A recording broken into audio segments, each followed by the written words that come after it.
Cabo del Norte na alam natin baluarte po ng mga Duterte. Sir, medyo may parinig lang ulit si Pangulo about sa sinabi ni ex-PRRD na yung hinugo niya na pumatay na lang ng 14 senators para yung way sa PDP Laban candidates. Sinasabi Sir ni Marcos man sa kanyang speech na parang lumalabas sa wala na siguro silang pag-asa kaya pagpatay na lang lagi may isip nilang solusyon sa mga problema. Sir, any thoughts, any comments about that? Napatuloy yung sabi ko lang yes. Parang hindi nyo kilala si Pangulong Duterte. Hanggang ngayon, matagal na siya presidente, dito siya presidente. Hanggang ngayon, yung mga biro niya ganun, big deal pa rin sa inyo. Kaya natin mong biro, sino maggagong, paano mo patayin yung 15 na senador kung hindi ka nagbibiro? At kung gusto niyo patayin, bakit niya i-anunsyo sa live TV? Di ba kung talagang may intention siya patayin? Biro lang yun, klaro, biro. Yun. Huwag niyo paniwalaan yung biro. Biro yun, klaro. Mas what are your thoughts na si Pangulo tuwing may mga speech siya, may mga ganun niya, pero nauna niya nang na-address yung ngayon sir, last kahapon lang may ganun ulit na medyo pasare. Ano nga? Gusto lang niya magpapatawa at nabubusit na yung Pilipino. Gusto lang niya patawahin yung Pilipino. Ha? Busit na sa buhay ang Pilipino, kaya gusto niya patawanin sa mga ganung klaseng biro. Sa amin ang biro niyan, nagpapatawa lang yan. Kasi kung totoo bang gustong pumatay ng, sino bang gagong makapatay ng 15 na senador? Paano mo gawin yan? At kung gusto mong pumatay, bakit mo i-announce dyan sa live TV na patayin? Nagpapatawa ang tao. Nagpapatawa yan. Alam niyo yan. Parang hindi niyo kilala ang tao. Sir, last na may part na sinimulan na nga po ng alyansa yung kanilang Visayas sa Mindanao next week. Bilang isang Mindanaoan sa ngayon ba, sir, kampante pa rin na solito pa rin ang boto ng Mindanao para sa Pilipinas? Hintayin na lang natin yung eleksyon kasi kami naman ay umatalo, problema. So we are offering our services to the people. Umanalo, maraming salamat. Yun lang sa amin, we are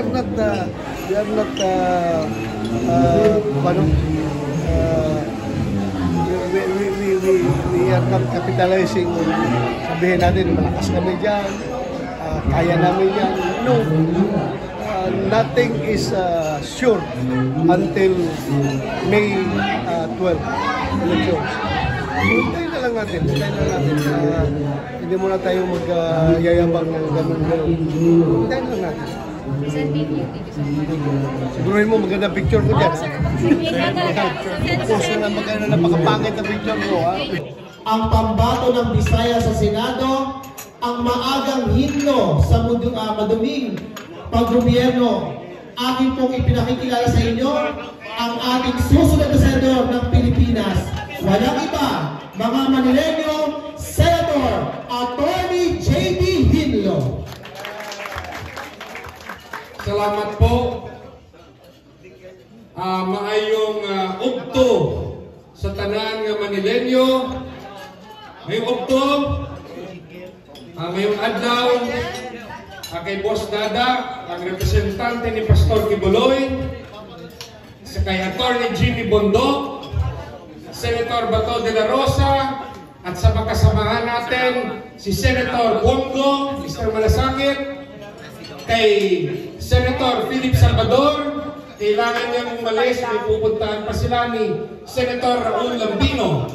At kasama rin namin si Attorney Vic Rodriguez at si Congressman Rodante Marcoleta. Manileño, kilala po ako sa PDP Laban na nagre-representa sa Visayas. Pero dapat yung malaman na si Attorney Hinlo ay naging Manileño. Paano po naging Manileño si Attorney Hinlo? Nung nag-aaral po ako sa UST, nakatira po ako sa Singalong. Taga Singalong po ako. At nung ako ay nag-aantay ng resulta sa bar, sa pagkaabogasya, nakatira po ako sa Orosa Street dito sa Malate. Naging masaya po ang aking pag-alala Manila, papuntang UST sa Espanya, baha sa Espanya, buhay sa pagko-commute sa jeepney, yan po naranasan ng senador na galing Visayas. Bakit po ako tumakbong bilang senador?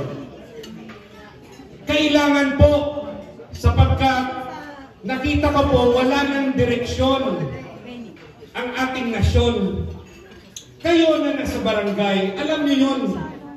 Kailangan niyo magpakasipsip sa ating mga mayor, sa ating mga congressman, para magka-project. Pag hindi kayo makisama sa kanila, mahihirapan po kayo sa barangay. Yan ang nangyayari sa baba. Pero, yung kanilang utak, ayuda, yung kanilang sinasabing tulong, ayuda, at kailangan yon. Dahil dito sa Maynila, kita natin ang buhay napakahirap. Ang buhay ng informal sector napakahirap. Ang mamahal ng bahay dito, magrenta ka dito, ang hirap. Ang hirap. Hindi gaya sa probinsya, may parking space. Dito, walang lugar ang mga sasakyan. Nakaparking sa labas. Naranasan ko yun kasi naging taga Maynila ako. Hanggang ngayon, dito sa Maynila, nakikita ang mga batang lansangan. Dito sa Maynila, nakikita dyan sa Ross Boulevard, batang lansangan, mga taong walang bahay. Tinitignan lang natin sila. Ano ba ang permanenteng programa ng DSWD? Bilyon-bilyon ang budget ng DSWD. Nandyan ang ating mga mambabatas. Pero bakit hindi natin nabibigyan ng permanenteng solusyon ang problema na nakikita ng ating mga mata? Very basic, dahil ba hindi sila botante? Dahil ba yung street children hindi botante? Napapabayaan? Sinasabi natin, may sindikato sa likod niyan. Ano na ngayon? Ba't hindi nyo ibigyan ng solusyon? Bakit titignan lang natin at yung mga politiko bibigyan lang ng abuloy? Yung iba bibigyan ng biskwit. Ano na nangyari sa bilyong-bilyong pera ng DSWD? DSWD, makonsensya kayo! DPWH, mga daan dito. Ang daan ba sa Maynila na maayos, sinisira ba ng gobyerno? Dito sa Maynila, sinisira ba nila yung maganda pang daan? Ano Manila? Sa probinsya, marami. Sa Bacolod, sa Negros, napakasakit tignan, magagandang daan, sinisira. Dito sa Maynila, hindi ba perwisyo yan? Maganda pa yung daan, sisirain. Di traffic. Ang hirap naman ng buhay sa Maynila dahil sa traffic. Dadagdagan pa. At sino yung dadagdag? Gobyerno. Kasi kung may project, may komisyon. Ito mahirap, kapitan, no? Sa mga opisyal natin. Alam natin, o na-spekular natin, o pinag-uusapan natin sa coffee shop, yung komisyon na yan. Pero yung tanong, kung kayo ba witness, kung kayo mga barangay captain, barangay official, witness sa korupsyon, madali ba sa inyo gumawa ng affidavit at mag-file sa ombudsman? Laban kay mayor? Laban kay congressman? Madali o hindi? Madali o hindi? O wala tayong pakialam? Yan ang realidad. Pag hinayaan natin ang practice na yan, walang wasdamlag, walang future ang ating bansa. Dahil hinahayaan natin na ganyan lang ang ating kinalikihan at yan lang yung practice sa gobyerno. Yan yung practice sa barangay, yan yung practice sa City Hall, yan yung practice ng Yun ba ang gusto ng Maynila?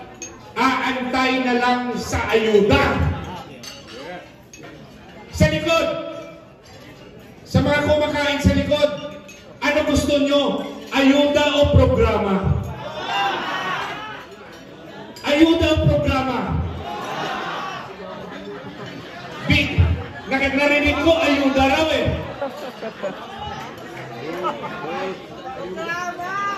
Ang ayuda, okay yun. Okay, hindi ko naman sinasabi titigilan ng PDP ang ayuda. Siyempre, bibigyan natin ng assistance sa ospital, sa pag-aaral, sa burial. Kailangan yun dahil maraming mahirap. Pero yung hahanapin natin, programa para magkaroon ng permanenteng solusyon sa kahirapan. Habang naghihirap ang tao, bigyan natin ng ayuda, pero dapat magkakaroon ng panahon na magbigay ang gobyerno ng permanenteng solusyon. Ano ba ang permanenteng solusyon? Ayuda pa rin? Ayuda pa rin? Sa lahat ng nakapagsalita ko, dito sa Maynila, yung parang napipilitan na parang gusto talaga nila ng ayuda. Ayuda ba talaga taga Maynila? Maynila! Alam ko, mahirap yung ekonomiya nyo dito kasi dikit-dikit. Nandito na yung mga kumpanya. Ang kailangan ng Pilipinas, magpaparami ng trabaho. Tama ba? Trabaho! Paano natin gagawin yun? Iba-iba, tada lugar, iba-iba eh. Dito puno na kayo eh. Kailangan po ng Pilipinas magkaroon ng maraming factories. Dapat dito ginagawa sa Pilipinas ang sarili nating armas, sariling makinarya, sariling technology, sariling gamot, sariling vaccine, para maraming trabaho. Dito sa Maynila, mahihirapan tayo kasi nandito na yung trabaho, nakasentro na sa inyo. Pero tignan nyo yung buhay ninyo dito. Para kayong sardina sa Maynila. Ang mahal-mahal ng lahat. Mahirap pa bumili ng bahay dito kasi puno na yung lupa. Pero kung ma-develop ng gobyerno ang kanayunan at doon maraming trabaho, siguro naman doon na kayo titira sa Maynila. Sa probinsya. Ang taga Maynila, makukonsider nilang pupuntang probinsya. Pupuntang Bacolod. Pupuntang Davao. Pupuntang Mindanao. Pupuntang Ilocos.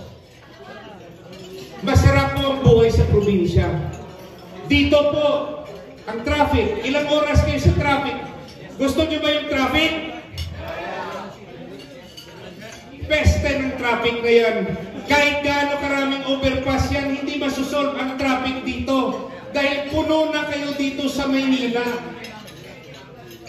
I-develop natin ang kanayunan. Lagay natin ang mga factories doon. Pagandahin natin ang agrikultura. Sinabi na ng mga kasamahan ko, very basic. We have to take care of our agriculture. Bakit tayo angkat ng bigas? Dahil po mali yung programa pang-ekonomiya ng ating gobyerno. Every past government, mali. Why?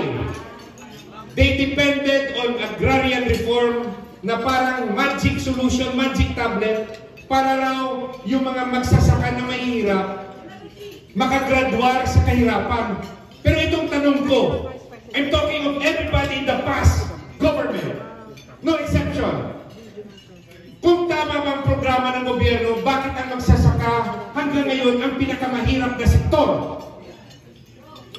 Sinasabi ng gobyerno, kooperatiba ang solusyon. Naging direktor ako ng Land Bank, nakita ko yung datos. 50% ng kooperatiba failure dahil sa private corruption.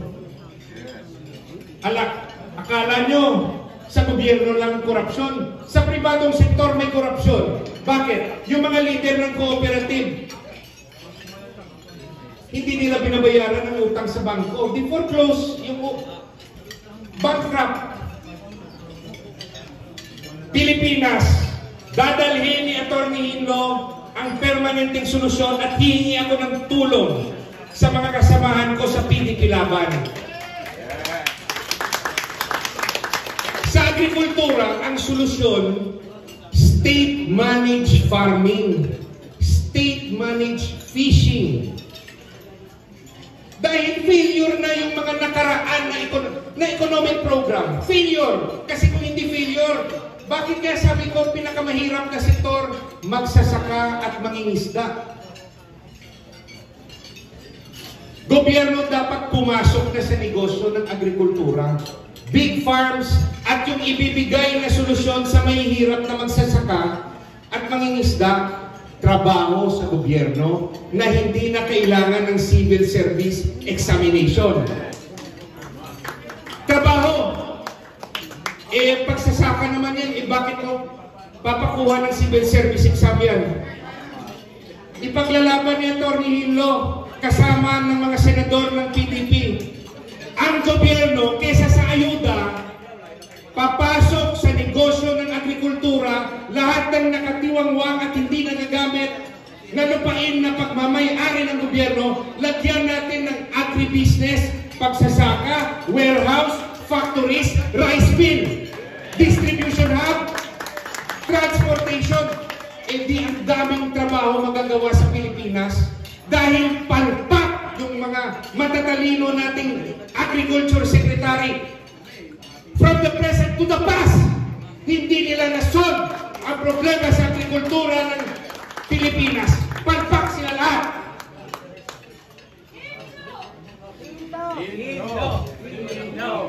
Kilala nyo na ngayon ang Manileño na si Atty. Hinlo?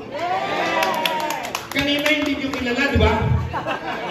Taga Singalong, taga Maria Orosa, taga dito ako dati. Manileño!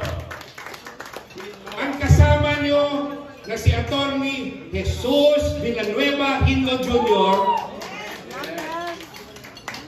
naging tubong Maynila rin. Dito rin ako, malaking parte ng aking buhay dito sa Maynila. Alam nyo ba dati, pag may nakita kong, pasensya na sa asawa ko pag nakakita ko nung nasa UST ako, magaganda yung mga taga-UST.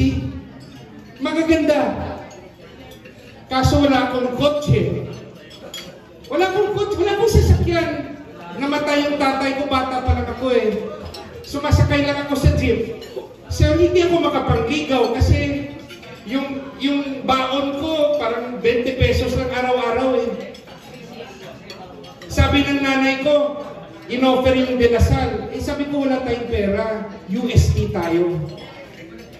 Alam ko yung buhay na mahirap. Yung nagko-commute araw-araw. Naalala ko pa noon pag bumabagyo, baha sa UST sa Espanya. Dala-dala ko pa yung sapatos ko. Habang nagko-commute, ramdam ko po ang buhay Maynila. Ngayon Maynila, kilala niyo na ba ang ka-Maynila nyo, Atty. J.B. Hinlo? Salamat Maynila. Yung pangatlong programa ni Atty. Hinlo, dapat ang ating edukasyon mareforma. Edukasyon. Paano natin i-reforma?